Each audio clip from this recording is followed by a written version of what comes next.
Hello everyone, আজ তো independence day.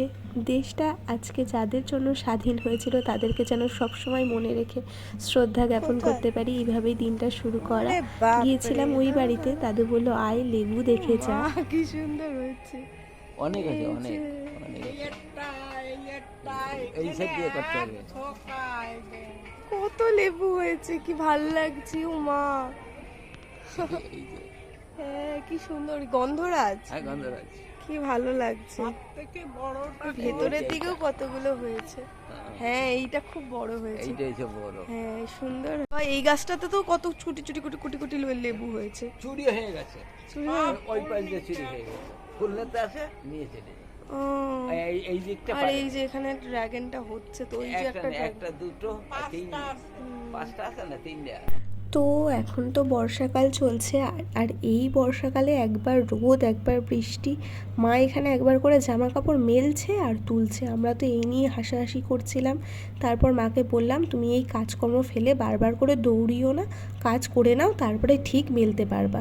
তো চলে এসেছিলাম আমি এই বাড়িতে, আর মা বললো যে তুই লুচি খাবি।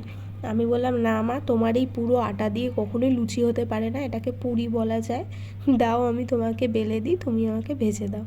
তারপরে মা দেখলাম এই পুরীর সাথে বানিয়েছে আজকে আলু আর গাজর দিয়ে একটা তরকারি, যেটা কিনা খেতে খুব ভালো হয়েছিল। আর আজকে তো পনির রান্না হবে, তাই মা বলল তুই একটু পনিরটা কেটে দে।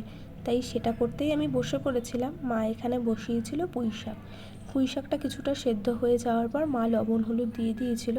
বলল তুই একটু নাড়াচাড়া কর, আমি একটু পনিরের মশলাটা করে ফেলি। আর বলল পনিরটা তুই রান্না কর। তো এই যে আমি এখানে পনির রান্না করতে বসে পড়েছিলাম। মা বলল তোর হাতে পনিরটা খেতে বেশি ভালো লাগে। তো এই রেসিপিটা না আমি ইউটিউবে শেয়ার করেছি, তোমরা চাইলে দেখতে পারো। নিরামিষের দিনে এভাবে পনির রান্না করলে না খেতে ভীষণ ভালো লাগে। এরপর মা চাটনিও করেছিল, চাটনির আম কাটতে বসেছে।